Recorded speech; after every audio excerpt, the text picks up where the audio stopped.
নমস্কার বন্ধুরা।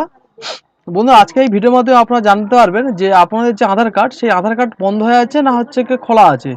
তো বন্ধুরা দেখুন, কিছুদিন ধরে আর কি ট্রেন্ডিং চলছে এখন, যে হচ্ছে গিয়ে আধার কার্ড হচ্ছে গিয়ে ডিঅ্যাক্টিভেট করে দিয়েছে, এবং আপনাদের আধার কার্ড অ্যাক্টিভ আছে কি ডিঅ্যাক্টিভেট আছে আপনারা কীভাবে জানবেন। তো দেখুন বন্ধুরা, প্রথমে আপনাদের এই আধার কার্ডের এই ওয়েবসাইটে আপনাদের ভিজিট করতে হবে। তো ভিজিট করার পর দেখুন বন্ধুরা, ভিজিট কীভাবে করবেন, আর নিজের ডিসক্রিপশনে লিঙ্ক দিয়ে দেবো, সেখান থেকে আপনারা চলে আসবেন। তা না হলে বন্ধুরা আপনারা সিম্পল এখানে আধার কার্ড বলে বন্ধুরা টাইপ করবেন, কম্পিউটার কি মোবাইল সব একই রকম প্রসেস।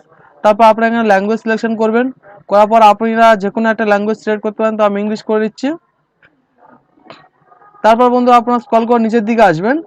আসার পর দেখুন বন্ধুরা, আপনারা এখানের মধ্যে যে কোনো একটা অপশন চুজ করবেন। তো চুজ করে দেখুন বন্ধুরা, মাই আধার কার্ড এই অপশনে আসতে পারবেন। এই মাই আধার কার্ড এই অপশনে আসার পর দেখুন নিচের দিকে আসবেন, একটা অপশন দেখুন চেক আধার ভ্যালিডিটি। ঠিক আছে, এই চেক আধার ভ্যালিডিটি অপশনে আপনারা ক্লিক করবেন। তো ক্লিক করার পর দেখুন বন্ধুরা, এখানে আপনার যে আধার কার্ড, সেই আধার কার্ডের নাম্বারটা বন্ধুরা আপনারা এখানে এন্টার করবেন। তারপর বন্ধুরা এখানে আপনারা ক্যাপচারটা দিয়ে দেবেন।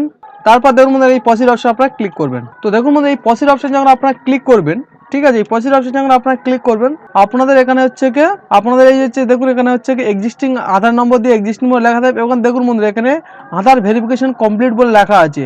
এটা যাদের লেখা থাকবে তো জানবেন যে আপনাদের আধার কার্ডে প্রবলেম। এবং এখানে যাদের বন্ধুরা ডিঅ্যাক্টিভেট লেখা দেখা আসবে, ঠিক আছে, তাদেরই আধার কার্ডে বন্ধুরা প্রবলেম। ঠিক আছে, এবার দেখুন এই যে আধার কার্ড হচ্ছে ইয়েস ব্যান্ড দেওয়া আছে, কত থেকে কত বছরের ভিতরে, তার জেন্ডার দেওয়া আছে, তার স্টেট দেওয়া আছে, এবং দেখুন বন্ধুরা সেই আধার কার্ডে মোবাইল নাম্বারে রেজিস্টার আছে, মোবাইল নাম্বার লাস্ট 3টে সংখ্যা এখানে দেওয়া থাকবে। তো বন্ধুরা আজকের ভিডিও এই পর্যন্ত। তো ভিডিওটা কেমন লাগলো সেটি কমেন্ট করে জানাবেন, এবং যারা আমার চ্যানেল নতুন দর্শক তারা অবশ্যই করে চ্যানেলটিকে সাবস্ক্রাইব করে দেবেন।